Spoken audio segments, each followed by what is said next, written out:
My name is Lena, and for most of my adult life, people would describe me as steady, dependable, quiet in a way that felt comforting to them. I'm in my mid-30s now, and back when this story began, I was working full-time, managing a household rhythm that wasn't entirely my own, and playing a role I never formally agreed to, but somehow inherited. I've always been the kind of person others underestimate without meaning to. Not because they think I'm incapable, but because I don't announce my capabilities. I don't raise my voice. I don't fight for attention. I listen. I notice. I absorb. And in families like mine, that combination often gets translated into something else entirely. She's fine. She can handle it. She doesn't need help. This story isn't about villains or heroes. It's about a slow emotional erosion that happens when your needs are consistently minimized, especially by the one person you expect to hear you. In my case, that person was my sister. The one everyone assumed would always have my back. The one I went to quietly more than once when I was drowning in ways that didn't look dramatic from the outside. She ignored my pleas for help, not with cruelty, not with intention, but with absence, with postponement, with that familiar phrase, "we'll talk later." Later, that never came. What you're about to hear is not a story of revenge. There's no shouting match, no public humiliation, no moment where I stand up and list every wrong done to me. This is an account of how power can shift without noise, how silence, when chosen consciously, becomes something entirely different from silence imposed on you. You'll hear about invisibility and how easy it is for others to grow comfortable with it. You'll hear about the moment something changed inside me, not because someone finally apologized, but because I stopped waiting. And you'll hear how help eventually came, but only on my terms. I'm not telling this to dramatize pain or to make anyone look monstrous. I'm telling it because emotional justice doesn't always arrive loudly. Sometimes it arrives through clarity, through restraint, through the quiet decision to stop explaining yourself to people who have already decided not to listen. If you've ever been the reliable one, the reasonable one, the person whose struggles were overlooked because you seemed strong, you might recognize parts of yourself in this journey. So before we begin in earnest, let me ask you something gently, without pressure. Have you ever realized that the moment you stopped asking for help was the moment you started taking your power back? To understand how everything unfolded, you need to understand who I was to them long before I understood who I was to myself. In my family, I was the steady one. Not the oldest. That was my sister, Claire. Not the youngest either. I existed somewhere in the middle, where expectations were quiet but constant. I was the one people relied on without asking first. If something needed to be done, it somehow made its way to me. If someone was overwhelmed, I was the one expected to stay calm so the room could breathe again. No one ever said this out loud. That's how these roles survive, by staying unnamed. At family gatherings, Claire was the voice people listened to. She was decisive, expressive, and emotionally visible. When she spoke, people paused.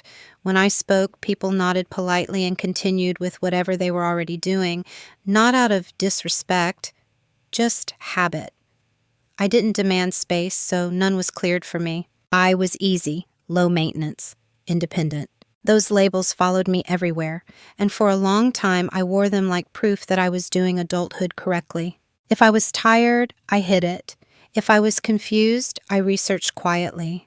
If I was hurting, I waited until the feeling passed or learned how to carry it better.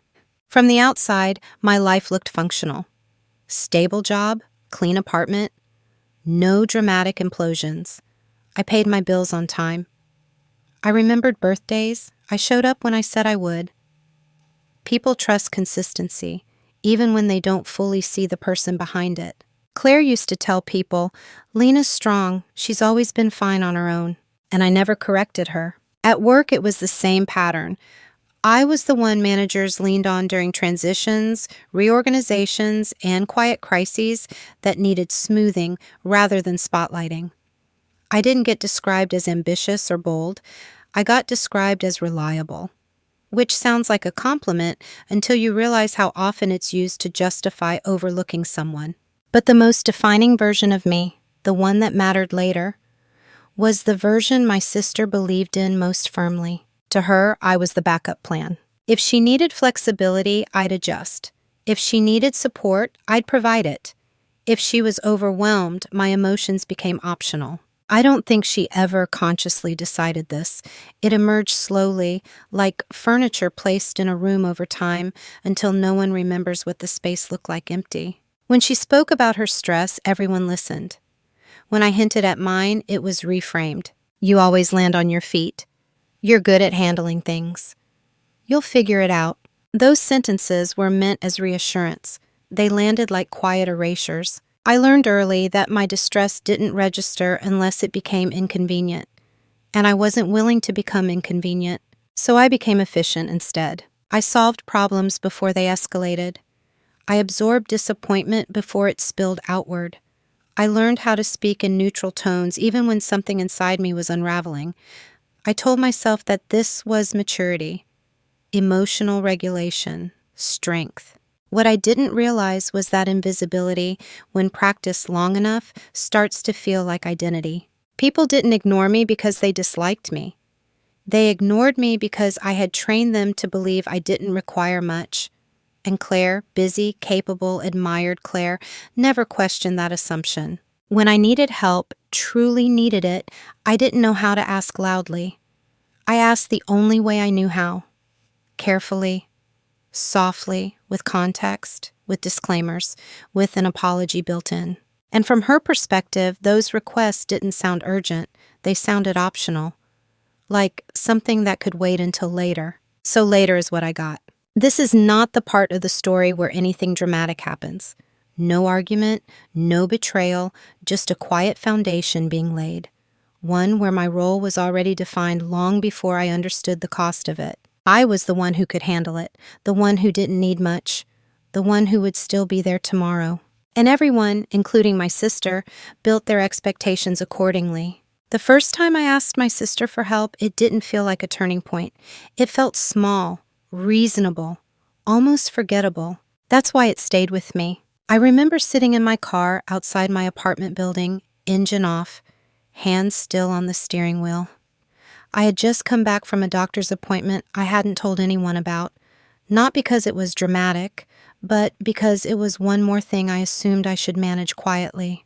The diagnosis wasn't catastrophic, but it explained months of exhaustion, brain fog, and that constant feeling that I was running a marathon on half a tank. The doctor had been gentle, practical. He talked about adjustments, rest, and support systems. Support systems. That phrase echoed in my head longer than it should have. I didn't call Claire right away. I went upstairs, made tea I didn't drink, and stared at the same wall for longer than necessary. Then I sat on the edge of my couch and rehearsed what I would say, not the facts, but the tone. Calm, grounded, non-alarming. When I finally called her, I didn't say, "I'm struggling." I said, "I could use a little help with something if you have time." She answered distractedly. Background noise, movement. Her life is progressing. "What's up?" she asked. I explained. Briefly. Carefully. I told her about the diagnosis, about how I might need some support for a few months. Rides to appointments, help sorting through paperwork, maybe just someone to check in with me so I didn't default into pretending I was fine. There was a pause on the line. Not a long one. Just long enough for me to notice. "Okay," she said. "Yeah, that sounds like a lot." I waited. "I've just got a lot on my plate right now," she continued. "Can we talk about this later? Maybe next week?" Next week felt reasonable. I said yes. I thanked her for listening. I hung up before my voice could do anything unpredictable. Nothing about that exchange was unkind. That's what made it dangerous. The week passed, then another, then a third. She didn't bring it up again. I didn't remind her. I told myself she was busy. I told myself I hadn't been clear enough. I told myself that if it were serious, I would have pushed harder. But the thing about small cuts is that they don't hurt much at first. You barely register them. You just notice that something feels off. The next time was even smaller. I was overwhelmed at work. New management, shifting expectations, longer hours without acknowledgement. I mentioned it to Claire in passing during a family dinner. I didn't ask for help. I just named the feeling. She smiled sympathetically. You always end up being the capable one, she said. That's why they lean on you.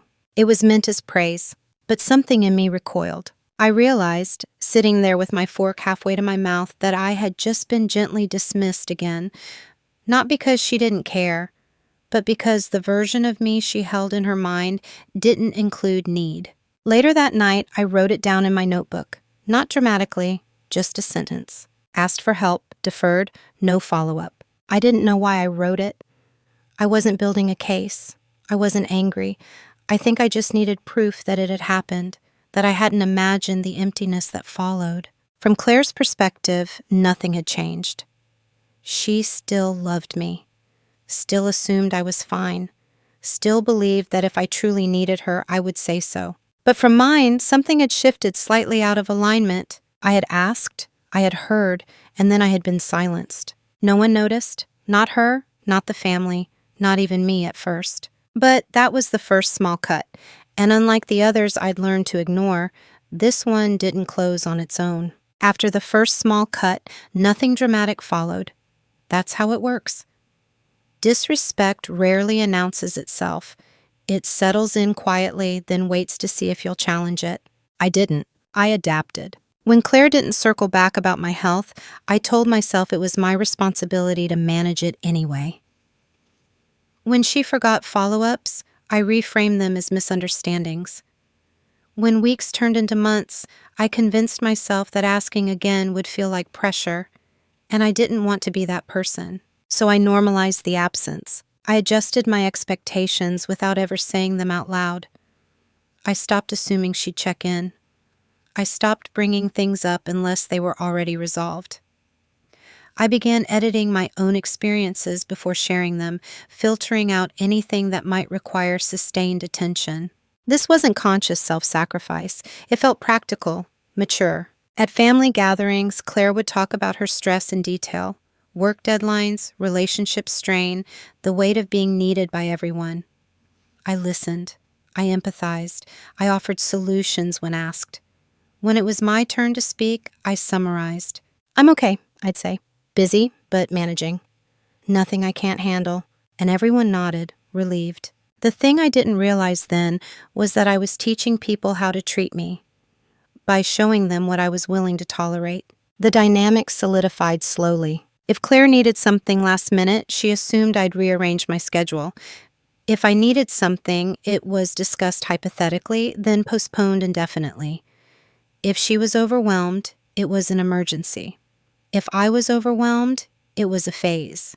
There was always a justification. She had more responsibility. She was under more pressure. She expressed her emotions more openly, and I was good at being fine. So I became the contrast that made her stress look louder, heavier, more legitimate. Sometimes I wondered what would happen if I didn't respond immediately, if I didn't smooth things over, if I let a request sit unanswered the way mine did.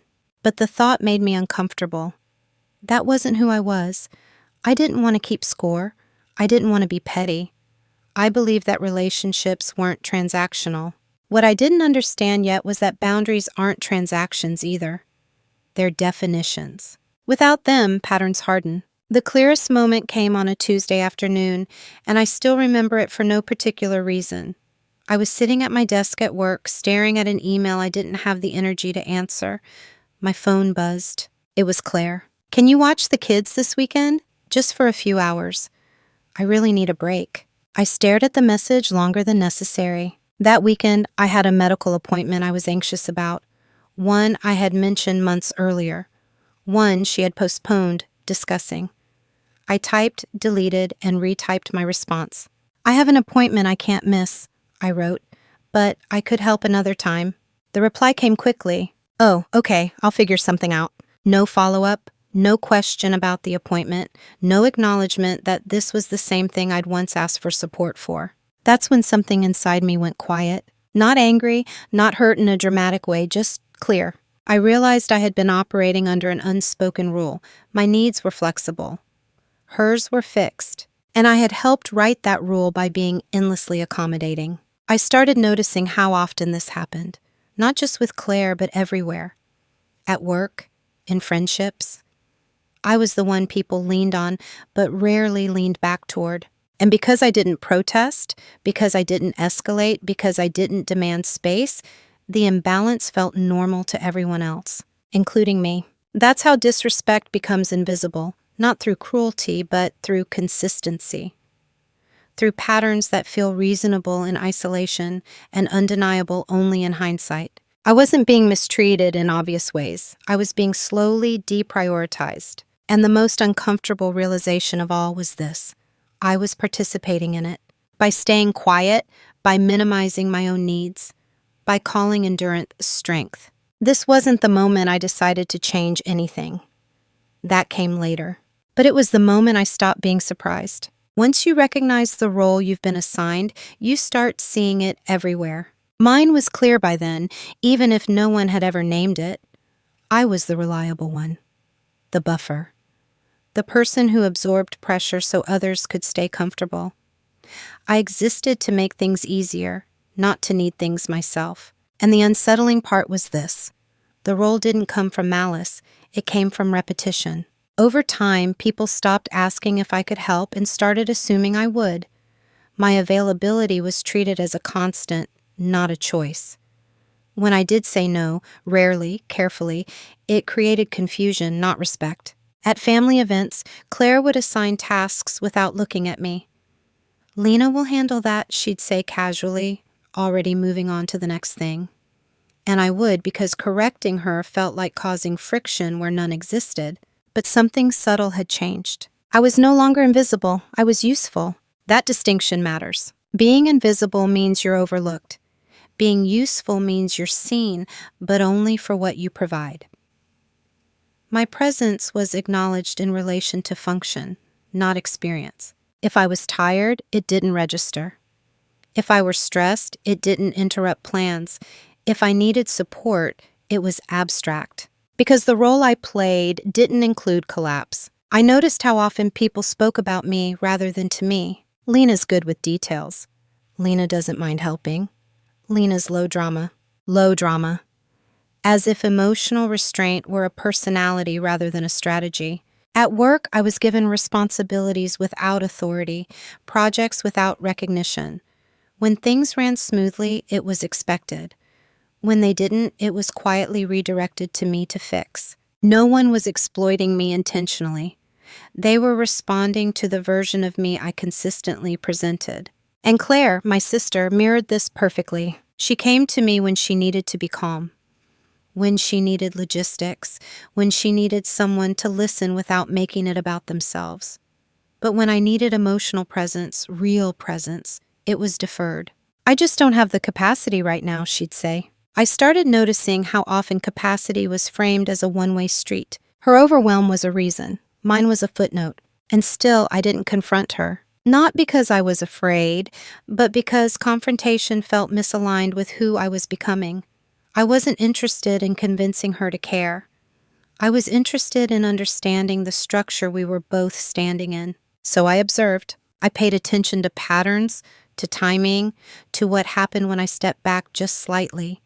If I took longer to respond, someone else filled the gap. If I didn't volunteer, the task still got done. Just not by me. The world didn't collapse. That realization was quietly destabilizing. It meant my role wasn't essential. It was convenient. And convenience, once withdrawn, is often mistaken for betrayal. I realized that as long as I continued to play the role without question, nothing would change. Not because people are cruel, but because systems persist until disrupted. And I wasn't ready to disrupt anything yet, but I was ready to stop performing automatically. I began doing something small but significant. I paused. Before saying yes. Before smoothing things over. Before explaining myself. I didn't announce this shift. I didn't dramatize it. I simply allowed space where there had always been immediacy. Claire noticed, but misinterpreted it. "You've been quiet lately," she said once. "Everything okay?" I smiled. "Yeah, just busy." And for the first time, that answer wasn't an invitation for reassurance, it was a boundary disguised as normalcy. The role I had been assigned was clear now, and I finally understood something crucial. Roles only exist as long as you continue to play them. The day something shifted wasn't loud. There was no argument, no confrontation, no breaking point that others could point to later and say, "That's when it all changed." It happened on an ordinary morning in an ordinary kitchen while I was doing something I'd done 1,000 times before. I was making coffee before work, standing barefoot on the cold tile, watching the kettle heat. My phone was on the counter, screen lighting up with notifications I didn't feel urgency toward anymore. There was a message from Claire. "Can you call me today? I really need to talk." I stared at it for a moment longer than usual. Normally, I would have responded immediately. Of course, anytime. What's wrong? Instead, I set the phone face down. It wasn't intentional rebellion, it was instinct. Something in me didn't reach forward the way it always had. As I poured the water, I noticed how tired I felt, not physically, but internally. The kind of tired that comes from constant emotional availability without reciprocity. The kind that doesn't resolve with rest. I went to work. I focused. I handled my responsibilities with the same quiet efficiency I always had, but beneath it, something had recalibrated. At lunch, I reread Claire's message. She needed to talk. That sentence used to activate something in me, a readiness, a concern, a reflexive sense of responsibility. This time, it registered differently. She needs, not I'm available. And in that space between those two truths, something settled. I texted back, "I'm tied up today. Can we talk later this week?" The words felt neutral, reasonable, familiar. They were the same kind of response she'd given me months earlier. She replied an hour later, "Oh, okay, let me know when you're free." No anger, no urgency, just acceptance. And that's when it happened. I realized that I had spent years treating her capacity as fixed and mine as elastic, stretching myself to accommodate her, assuming she couldn't do the same. But here she was, adjusting without protest. The imbalance wasn't inevitable. It was habitual. That afternoon, I sat in my car after work, the same place I'd once called her for help. I didn't feel sad. I didn't feel vindicated. I felt steady. For the first time, I wasn't reacting. I was choosing. That night, I opened my notebook, the one I'd been carrying for years without quite knowing why. I didn't write about Claire. I didn't list grievances. I wrote one sentence. I don't need to explain my needs to people who consistently minimize them. Reading it back, I felt a strange sense of relief. Not empowerment in a cinematic sense. Clarity. I thought about all the moments I'd waited for someone to notice I was struggling. All the times I'd softened my voice so I wouldn't sound demanding. All the ways I'd made myself easy to ignore. And I understood something quietly but completely. No one was coming to recalibrate this for me. If I wanted things to change, it wouldn't come from a speech or a confrontation. It would come from consistency. From withdrawing my automatic availability, from letting people experience the absence of what I'd always provided. Not as punishment, as truth. Claire called me 2 days later. I let it go to voicemail. Not out of spite, out of alignment. I called her back the next evening, calm and unhurried. She talked about her stress, her exhaustion, her need for support. I listened, fully, without interruption. And when she finished, there was a pause. "Do you have time to help me with something this weekend?" she asked. I took a breath. "I don't," I said. "I need that time for myself." The silence on the line wasn't hostile. It was unfamiliar. "Oh," she said. "Okay." That was it. No argument, no guilt, no justification required. After we hung up, I didn't feel powerful. I felt aligned. Something had shifted, not in her, but in me. Silence was no longer something imposed on me. It was something I could choose. Once silence becomes a choice, it stops feeling like absence and starts feeling like structure. I didn't announce a change. I didn't explain myself. I simply stopped filling every gap the moment it appeared. Where I once rushed to respond, I allowed time. Where I once volunteered, I waited to be asked. Where I once over-explained, I answered plainly. From the outside, it probably looked like withdrawal. From the inside, it felt like regulation. Claire noticed, of course, but not in the way I expected. "You've been really quiet lately," she said one afternoon when we met for coffee. Did I do something? I considered that question carefully. Not because I was searching for the right answer, but because I was deciding how much access she still had to my internal world. "No," I said, "I've just been focusing on my own things." She nodded, but her expression tightened slightly. People are comfortable with your silence until it changes its function. Before, my quietness had been convenient. It made space for others. Now it created uncertainty. At first, she filled that uncertainty with assumptions. "You're probably just busy. You always handle things on your own. You don't really need much, do you?" I didn't correct her. I had learned that correcting perceptions often invites debate. Letting them stand reveals their consequences. As I became less available, small disruptions appeared. Claire had to rearrange plans, ask other people, sit with her own stress longer than usual. None of this was dramatic, but it was new. And she didn't like it. She started reaching out more frequently, not with curiosity, but with urgency. "Can you talk now?" "I really need your input." "I don't know what to do." Each message tested the boundary without naming it. And each time I responded based on capacity, not obligation. Sometimes I said yes. Often I didn't. What surprised me most was how quickly silence was reinterpreted. When I was always available, my presence was taken for granted. When I became selective, my absence was noticed. Silence, I learned, is never neutral. It either protects you or erases you, depending on who controls it. At work, the same pattern emerged. When I stopped automatically stepping in, managers hesitated. Meetings stretched longer.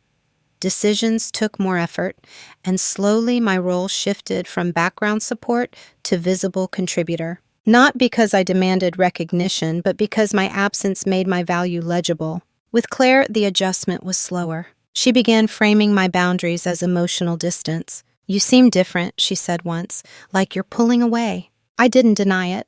"I'm just being more intentional," I replied. That word unsettled her. Intentional meant my actions weren't reflexive. They were considered, chosen. And chosen silence can feel threatening to people who benefit from your automatic presence. There were moments when I felt the old pull to explain, to reassure, to soften the shift so it wouldn't discomfort her. But I resisted that urge. Not out of coldness, out of respect for myself. I had spent years explaining my needs gently, carefully, in ways that made them easy to ignore. I wasn't interested in repeating that cycle. Instead, I let my actions speak. I declined invitations without apology. I stopped anticipating needs that weren't expressed.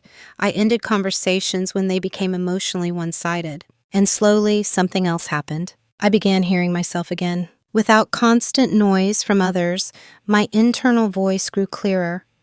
I noticed patterns in my own behavior. How quickly I moved toward responsibility, how rarely I paused to ask whether something was actually mine to carry. Silence gave me space to observe not just others, but myself. Claire eventually asked, "Are you upset with me?" The question was familiar. It used to trap me into reassurance. This time I answered honestly. "No," I said. "I'm just not available in the same way anymore." She didn't know what to do with that. Availability had always been the foundation of our dynamic. Without it, she had to reassess. Not just me, but herself. And that reassessment wasn't comfortable. But it was necessary. Because silence, when chosen deliberately, isn't withdrawal. It's recalibration. While everyone was adjusting to my quiet, something else was happening beneath the surface. Preparation. Not in a dramatic, scheming sense, but in the way people prepare when they finally stop waiting for permission to take their own lives seriously. What Claire and most people never noticed was how much I had always been paying attention. My silence had never been empty. It had been observational. I noticed patterns. I remembered timelines. I tracked inconsistencies. This wasn't paranoia, it was orientation. When you spend years being minimized, you learn to gather context before you speak, because when you do, it has to be precise. As I became less emotionally available, I became more internally focused. I started documenting things, not grievances, but facts, dates, conversations, promises made and quietly dropped. not to weaponize them, but to understand the structure I was operating inside. At work, I began reviewing my responsibilities more critically. I listed everything I handled that wasn't in my job description, everything I fixed quietly so others wouldn't have to. The list was longer than I expected. I didn't confront my manager. I didn't complain. I updated my resume, methodically, without urgency. I took note of my measurable impact, the kind that doesn't require interpretation. Reduced delays, streamlined processes, resolved issues before escalation. I realized that I had been performing at a level that exceeded my title without ever making that visible. So I made it visible, quietly. I began sending follow-up emails, documenting decisions, asking for confirmation in writing. Not defensively, professionally. The effect was immediate. Suddenly, my work was being referenced. My name is attached to outcomes. Not because I asked for credit, but because the paper trail demanded acknowledgement. With Claire, the preparation looked different. I stopped offering emotional labor without reciprocity. I noticed how often she vented without asking how I was, how quickly conversations returned to her needs. I didn't interrupt, I observed, and I began setting limits that were small but firm. I can talk for 10 minutes. I don't have the energy for this right now. I need to step away. Each boundary was a data point. Some were respected, some were tested. The tests were telling. She would push just slightly, reframe urgency, emphasize stress, imply disappointment. Not maliciously, habitually. And each time I held the line. What she never noticed was that I was learning something crucial. Who adjusts when I set boundaries, and who resists? That distinction mattered more than any apology ever could. Outside of family and work, I started strengthening other parts of my life. I reconnected with people who didn't drain me. I invested time in therapy, not to vent, but to clarify, to name patterns without minimizing them, to distinguish compassion from self-erasure. I learned language for things I had always felt but never articulated. I wasn't too independent. I was over-functioning in systems that rewarded my silence. I wasn't low maintenance. I was under-supported. Those realizations didn't make me angry. They made me precise. Precision changes everything. Claire continued to live under the assumption that things were essentially the same, that I was just going through a phase. She didn't realize that the phases end. Decisions don't. She didn't notice that I had stopped sharing vulnerabilities, that I no longer sought validation from her, that my emotional center had shifted inward. And she certainly didn't notice that I was positioning myself differently in every area of my life, not for revenge, but for independence. I wasn't preparing to confront her. I was preparing to no longer need her response. That's the kind of preparation no one sees coming, because it doesn't announce itself. It doesn't threaten. It doesn't rush. It simply removes leverage. And the moment you remove leverage from someone who's been unconsciously using it, the entire dynamic begins to destabilize. Quietly. The private reveal didn't come as a shock. It came as confirmation. By the time it happened, I wasn't searching for answers anymore. I was verifying what I already suspected about my position in the family, about the way support flowed in only one direction, and about how much of my stability had been quietly propping up other people's lives. The realization arrived on a Sunday afternoon, unremarkable in every external way. I was sitting at my dining table with my notebook open, papers spread around it. Not emotional papers, practical ones. Financial statements, calendars I'd archived instead of deleting, things I'd never thought to place side by side before. When I did, a pattern emerged that was impossible to unsee. For years, I had been contributing more than anyone realized. Not just emotionally, but tangibly. I had been absorbing costs, covering gaps, offering time, logistics, and flexibility that had real value. Value that had never been acknowledged because it had never been itemized. I wasn't being taken advantage of in a dramatic way. I was being quietly relied upon. And that reliance had created an imbalance of power that no one had ever named, least of all me. The most striking part wasn't how much I'd given. It was how little had been built to support me in return. Claire had always assumed I was fine because I made it so. I compensated early, smoothed consequences, and handled fallout before it reached her. In doing so, I had shielded her from the reality of my limits. That was the reveal. Not that she didn't care, but that she didn't have to care deeply because the system didn't require it. I saw clearly then that asking her to change would never rebalance things. The structure itself had to shift. And structures don't respond to emotion. They respond to removal. That afternoon, I made several decisions without drama. I separated responsibilities that had never been formally assigned to me but had slowly become expected. I created boundaries in writing, not to send, but to define. I recalculated what I was willing to give without resentment, and what I wasn't. I also recognized something else, something quieter and more uncomfortable. If Claire had suddenly shown up perfectly, apologetic, attentive, transformed, it still wouldn't have fixed what had been eroded, because the damage wasn't just relational. It was internal.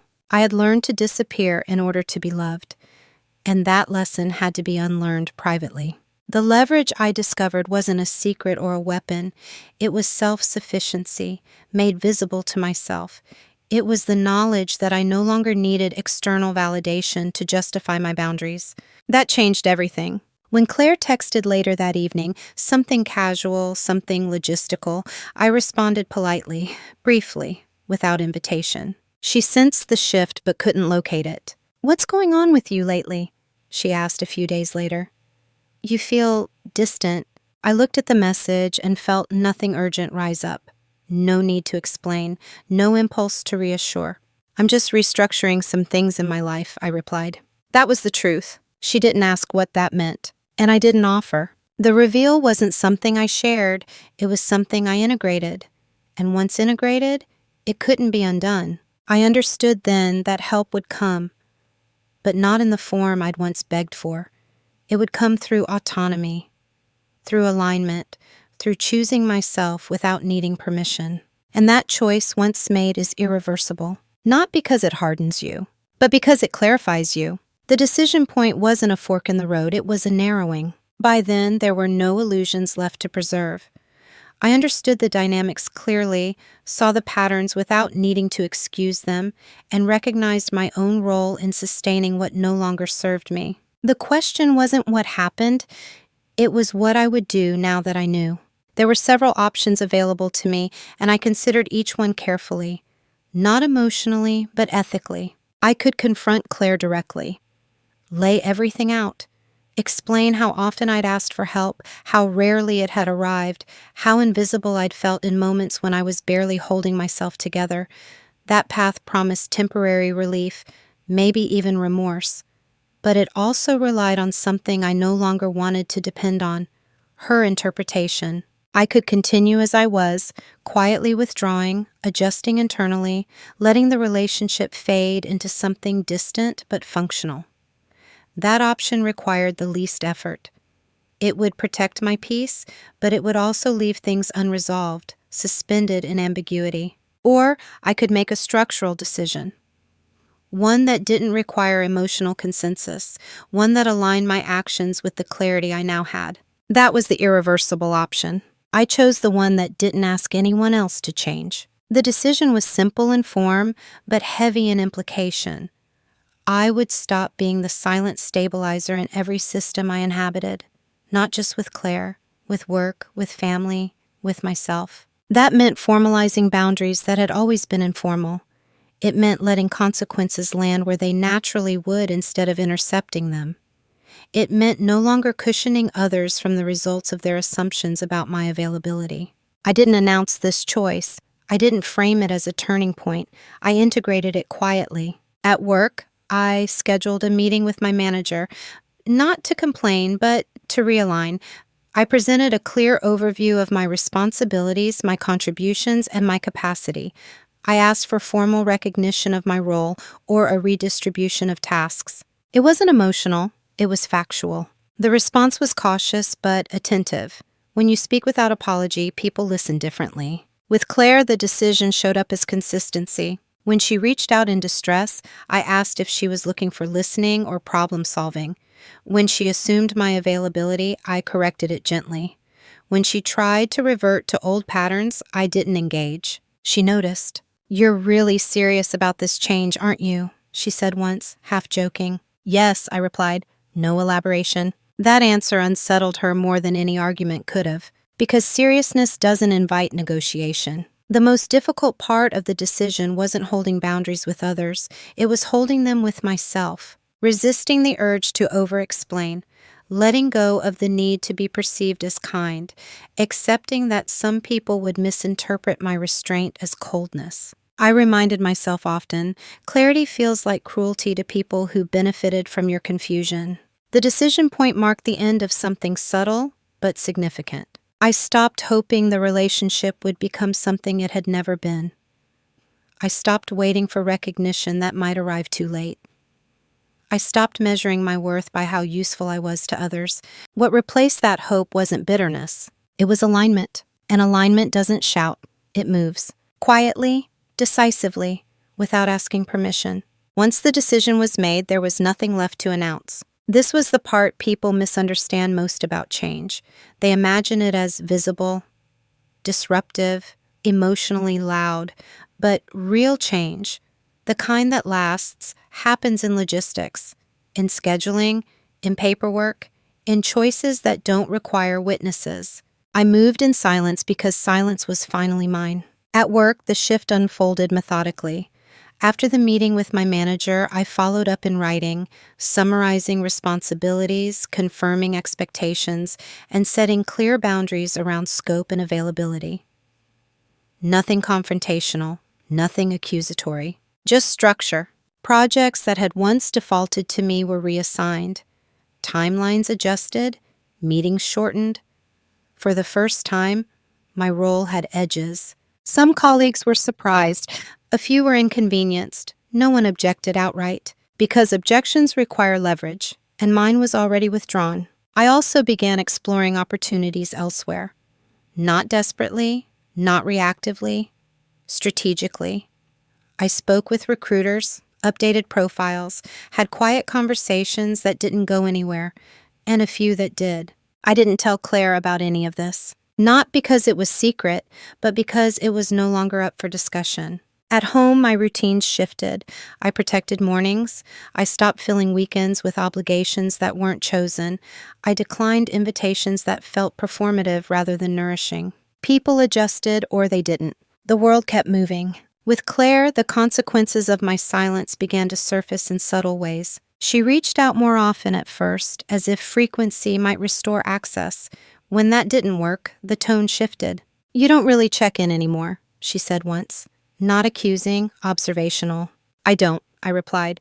"I check in when I have the capacity." That sentence ended the conversation. Not dramatically, just definitely. She started experiencing small frictions that I used to absorb. Missed logistics, emotional overload, moments of overwhelm that no longer had a soft landing. She complained about feeling unsupported. I listened. I didn't volunteer. And that was the hardest part, letting someone experience the absence of what you used to provide without rushing to explain yourself. Not because they don't matter, but because you do. I was careful not to frame this as punishment. I never referenced the past, never said "you did this to me," never listed moments of neglect. I didn't need to. Systems reveal themselves when one component changes. And Claire was beginning to feel the shift, not as an attack, but as an imbalance. She asked once, "Are we okay?" I considered the question. "We're different," I said, "and that's okay." She didn't smile, but she nodded. Behind the scenes, my life was stabilizing in a way it never had before. Not because things were easier, but because they were mine. My energy, my time, my choices. Help was coming, but not in the form of rescue. It came through the agency, through alignment, through the quiet satisfaction of knowing that whatever happened next, I would not disappear to make it easier for someone else. Silence, when chosen, doesn't isolate you. It recenters you. And from that center, everything else begins to shift. The consequences didn't arrive all at once. They never do. They appeared as small disruptions, minor inconveniences that accumulated into something heavier. And the most telling part was this: none of them looked like consequences to anyone else, only to the people who had grown used to my quiet presence. Claire was the first to feel it. Without my constant availability, her life didn't fall apart, but it became less cushioned. She had to plan ahead, ask different people, sit with discomfort instead of passing it off to me. At first, she framed this as bad timing. "I've just had a rough few weeks," she said during one of our calls. "Everything's hitting at once." I listened. I empathized. I didn't step in. There was a pause. "You're really not going to help me with this?" she asked. The question wasn't angry. It was confused. "I can't," I said calmly. "I don't have the capacity." That phrase had once been hers. Hearing it reflected back unsettled her. She started reaching out to other family members more often. And slowly, they began to notice something too. "Claire seems really stressed lately," someone said at a gathering. "She says she doesn't have much support." I didn't correct that narrative. Support hadn't vanished. It had redistributed. The difference was that now it required effort. At work, similar shifts were unfolding. Projects took longer without my invisible intervention. Decisions required more meetings. My absence created friction, not enough to cause alarm, but enough to be felt. People began asking questions. "How did you used to handle this? When did you start doing that? Why wasn't this documented before?" Each question revealed how much had been happening behind the scenes, how much labor had been unrecognized because it had been seamless. And now, without me smoothing the edges, the seams showed. I didn't gloat. I didn't highlight the gaps. I simply stayed consistent. Consistency is what turns boundaries into reality. With Claire, the emotional consequences were more personal. She began revisiting old conversations, not directly, but obliquely. "You know, I've always thought of you as the strong one," she said once. "I guess I didn't realize how much you carried." That was the closest she came to acknowledgement. I received it without celebration, because acknowledgement after the fact doesn't erase the pattern that made it necessary. Still, something in her was shifting. Not fully, not cleanly, but she was beginning to feel what it was like to be unsupported, not abandoned, but unbuffered. And that experience was uncomfortable. She asked once, quietly, "Why didn't you tell me it was that bad?" I answered honestly. "I did," I said, "just not loudly." She had no response to that. The consequences weren't punitive. They were proportional. They matched the reality of what I had been doing all along and what I had stopped doing. People often think boundaries cause damage. In truth, they reveal where damage already existed. I wasn't taking anything away that had been promised. I was returning responsibility to its rightful place. And as that redistribution settled, something else emerged. Respect. Not dramatic, not verbalized, but present. At work, my input was sought more deliberately. My time is treated as finite. My role is recognized. With Claire, the relationship shifted into something quieter, more cautious. Fewer assumptions, more awareness. It wasn't the closeness we once pretended to have, but it was real. And real, I had learned, is better than familiar. By the time the panic arrived, the structure had already changed. That's the part people misunderstand most. They think regret creates reversal. That once someone finally sees the impact of their actions, things can simply return to the way they were. But awareness doesn't rewind time. It only clarifies what's already gone. Claire's realization didn't come in a single moment. It unfolded gradually through missed connections and unmet expectations. Through the quiet understanding that I was no longer positioned as her emotional safety net, she began reaching out differently, not urgently, carefully. "Are you okay?" she asked one evening. "You just feel farther away." I considered that word, farther. Distance implies movement, and she was right. I had moved. Not away from her, but toward myself. "I'm okay," I said. "I've just changed some priorities." She tried then to fix it. That attempt was subtle at first. A check-in here, an offer there. Gestures that would have meant everything to me a year earlier. But timing matters. When care arrives only after consequences surface, it lands differently. Not as comfort, but as recognition of loss. She invited me to dinner, asked about my life, listened longer than usual. And I noticed something painful but important. She wasn't responding to my needs. She was responding to my absence. The difference mattered. She began referencing the past. "I didn't realize how much you were doing for me. I guess I just thought you didn't need support the way I did. I wish you'd told me. Those statements weren't lies, they were incomplete truths. I had told her, she had heard me, but she hadn't adjusted. And now, adjustment came too late. Not because I was holding on to resentment, but because the internal recalibration had already occurred. I no longer needed her to show up in order to feel stable. That's not a punishment, that's growth. One afternoon, she called me in tears. I feel like I lost you, she said. Like I don't know where I stand anymore. I listened. I didn't interrupt. When she finished, there was a long silence. You didn't lose me, I said finally. You just don't have the same access anymore. The words weren't meant to wound. They were factual. Access, once unrestricted, feels like entitlement. When it's removed, it feels like rejection, even if it's simply a boundary. She asked, "Is there anything I can do to make it right?" That was the moment I knew it couldn't be fixed the way she meant. Because what she was asking for wasn't repairable. It was a restoration. And restoration would have required me to return to a version of myself that no longer existed. I don't need anything from you, I said. I just need things to stay as they are. That answer devastated her more than anger would have, because it removed the possibility of redemption through effort. You can't earn your way back into a role someone has outgrown. The panic showed up after that. She questioned herself, replayed memories, looked for a moment where she could have intervened sooner. But self-awareness doesn't undo impact. It only contextualizes it. And I didn't comfort her the way I once would have. Not because I didn't care, but because it wasn't my responsibility anymore. This was the cost of deferred attention. By the time she fully understood what had been lost, I was already standing somewhere else. Grounded, stable, no longer waiting to be chosen. Help had come, just not from her, and not in the way either of us expected. The confrontation, when it finally happened, didn't look like a confrontation at all. No raised voices, no accusations, no dramatic unveiling of past wounds, just two people sitting across from each other, finally speaking from where they actually stood. Claire asked to see me in person. She didn't frame it as urgent, she didn't push, she just said, "I think we should talk." I agreed.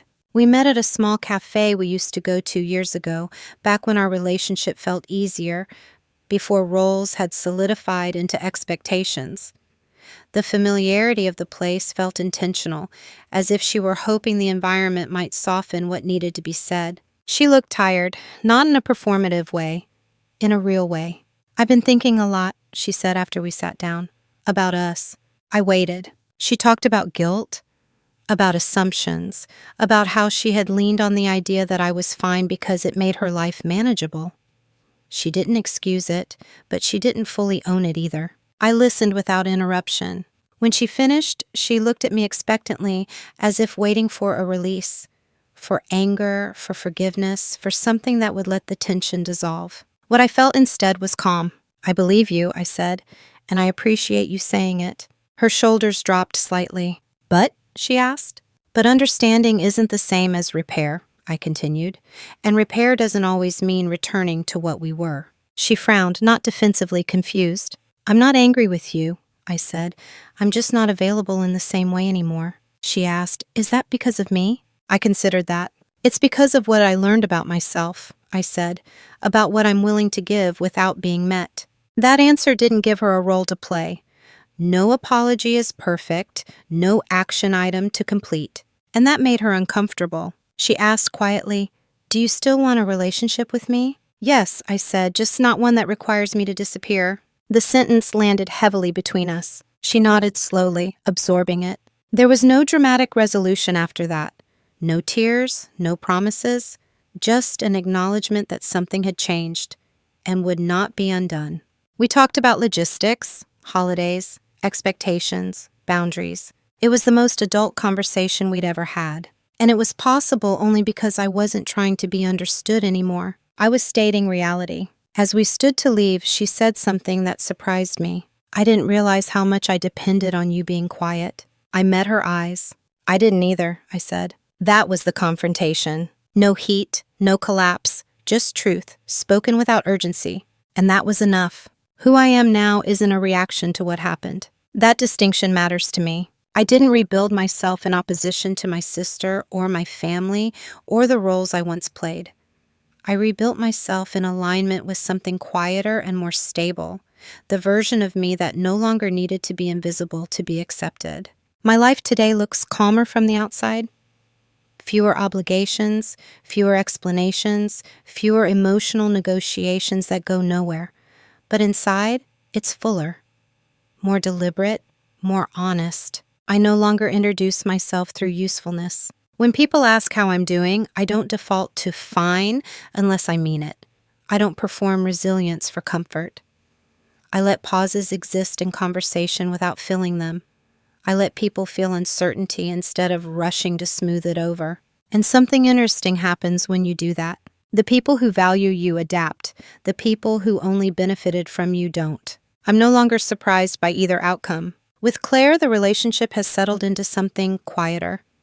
We talk, we share updates, we show up for each other in ways that are defined, not assumed. There is more respect now, but also more distance. And I'm at peace with that. Closeness that requires self-erasure isn't closeness. It's proximity. I've learned to tell the difference. At work, my role has changed. Not dramatically, but meaningfully. My responsibilities are clearer. My time is treated as finite. When I speak, it carries weight because it's no longer constant. Scarcity, when chosen, creates value. But the most important change isn't external. It's internal. I trust myself now in a way I didn't before. Not to endure, but to discern. To know when silence is wisdom and when it's avoidance. To recognize when help is being offered genuinely and when it's arriving only because absence has made someone uncomfortable. I don't confuse attention with care anymore. And I don't chase repairs that require me to become smaller. The wound that once defined me, the feeling of being overlooked, unheard, quietly dismissed, doesn't dominate my identity now. It informs it. It reminds me of what happens when I abandon myself slowly, politely, in the name of harmony. I no longer do that. That doesn't make me colder. It makes it clearer. I still care deeply. I still listen. I still show up. But I show up as myself, not as a role someone assigned to me without asking. And that, more than anything else, is the quiet dominance I didn't know I was building all along. Not dominance over others. Dominance over my own presence. There's a reason I wanted to tell this story without shouting, without villains, without a clean victory moment. Because most real losses don't come from cruelty.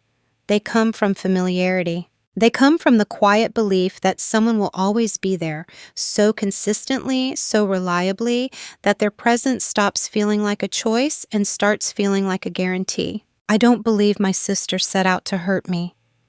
I don't believe she woke up one day and decided my needs didn't matter. What happened between us was slower than that and more common. She trusted the version of me that never asked for much. I kept performing that version because it felt safer than asking to be seen. And somewhere in that space, a gap formed. This story isn't a warning against helping others. It's a reminder that help given without limits eventually becomes expectation, and expectation, when unmet, becomes resentment. The moral isn't cut people off. It's pay attention to what your silence is teaching them. When you stay quiet to keep the peace, you're still communicating. When you absorb discomfort so others don't have to feel it, you're still shaping the relationship. And when you finally stop, the shift can feel shocking, not because you've changed suddenly, but because you've stopped compensating. Help did come for me, but it didn't come as a rescue. It came as permission I gave myself. Permission to stop explaining, permission to stop waiting, permission to let people experience the natural consequences of their assumptions. That's not revenge. That's alignment. If there's one thing I hope stays with you, it's this. Being reliable is not the same as being valued. And being needed is not the same as being known. You don't owe anyone your invisibility. You're allowed to choose when to be available. You're allowed to outgrow roles you never agreed to. And you're allowed to let relationships change when you do. Before I end, I want to ask you something, not as a conclusion, but as an opening. Have you ever realized that the moment someone finally noticed your absence was the moment you realized how much of yourself you'd been giving away? If this story resonated with you, I'd love to hear your thoughts in the comments.